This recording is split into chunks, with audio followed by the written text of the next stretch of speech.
فوق ياسر وفوق الشلهوب. يا سلام يا سلام يا سلام.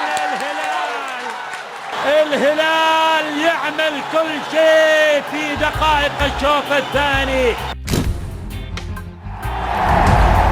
أنت تشجع الهلال ما تشجع أحد غيره. و6 كؤوس آسيوية. الله الله. كوز من دارس الهلال دراسة ما هو طبيعية. أتمنى بس الجمهور ما يخليك تتمنى. هذا الأخ الاتحادي يعني وينه من 10 سنوات؟ هناك في جلسة تصفيق شوية وتجي رقاصة.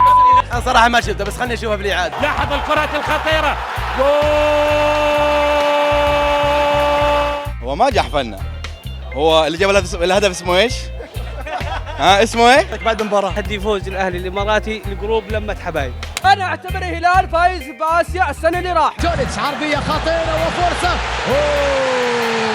اللي حاسس انه اللي اثر على مستوى الهلال هو سيدني. يلعبوا المباراه هذه وعقلهم في السنه اللي فاتت. أول شيء الهلال محارب آسيويا ومحارب محليا ومحارب إعلاميا من إعلام لحظة من إعلام كل الفرق. سجلها عندك تاهل الهلال بإذن الله. يحولها جول.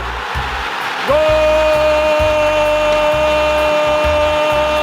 هذا فريق سعودي بس هذاك الإماراتي أخواننا. هم وقفوا معنا في عاصفة الحزم واحنا نوقف معاهم ندير المباراة. طيب حظوظ أصلا كاري هاسي أنا هذه خلاص. ما هي ورا فريق لو إن شاء الله يخسر 17-0.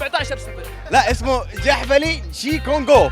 احنا آخر فريق سعودي رحنا العالمية إن شاء الله ما في بعدنا إلا احنا إن شاء الله. قبل ما يولد الشخص هذا قبل ما يولد. أكيد مبسوط.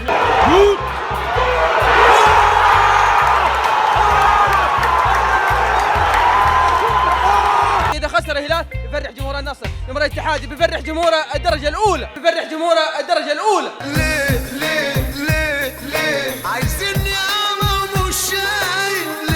ليه جايين عليا أنا مش عارف. بلنتي لا بلنتي اهو. ايش البلنتي اللي خبط فيه؟ هو البلنتي اهو بلنتي. وانا محارب الان من الاتحاد الاسيوي. يا شيخ الحياه ساعدني بس نفسكم خلوني ساك الاقيها منين ولا منين. نفسيتي مش قادرة ده جزء من حكايتي ولسه فاضل كلام. طب ليه الحد مالي قلبكم. طب ليه والله الاسيويه ما تجي مع هذا الهلال والله. خلوني ساكت.